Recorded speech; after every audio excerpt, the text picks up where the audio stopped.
लैला राजघराने से संबंध रखती थी, वो बहुत सुंदर थी। मजनू ने जब पहली बार उसे देखा तो वो उससे प्यार करने लगा। वो उसकी खूबसूरती पर मरता था। एक दिन वो उससे मिलने उसके महल पहुंचा।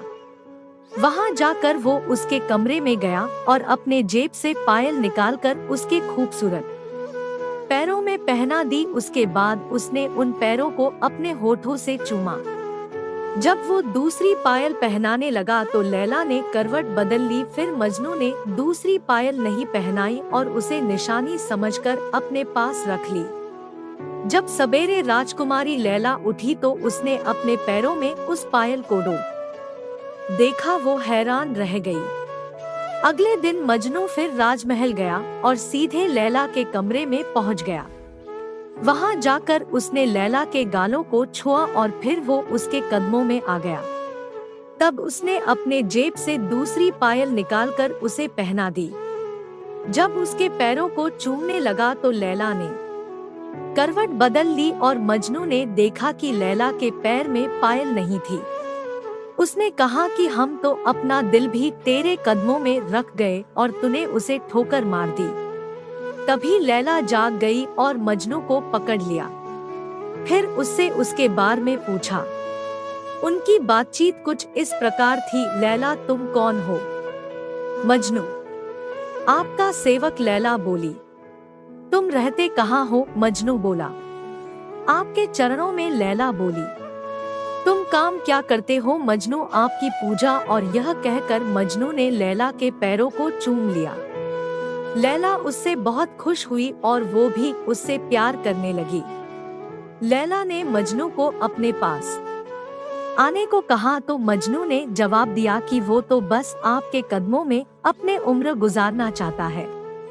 इस प्यार का जब लैला के पिता को पता चला तो वो बहुत नाराज हुए। उन्होंने मजनू को बुलवाया और उससे कहा कि यदि वो चाहे तो वो राजमहल की किसी भी सुंदर से सुंदर दासी को ले जा सकता है। पर लैला को भूलने के बाद मजनू ने उनसे कहा कि राजमहल की सभी दासी लैला के चरणों की धूल के समान भी नहीं है और उसे किसी भी दौलत का लालच नहीं है।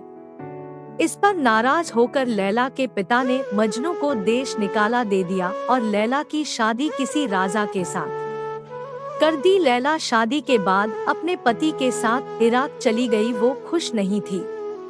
लैला इराक पहुंचकर बहुत बीमार हो गई। तब वैद्य ने राजकुमार से मजनू को बुलवाने को कहा। तब राजकुमार ने मजनू को बुलवाया।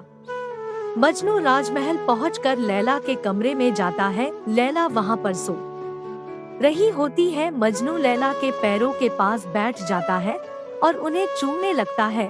तभी लैला जाग जाती है और उसे उसके कदमों से उठने को कहती है। तब मजनू कहता है कि वो बस अब इन पैरों में ही रहकर इन्हें चूमना चाहता है।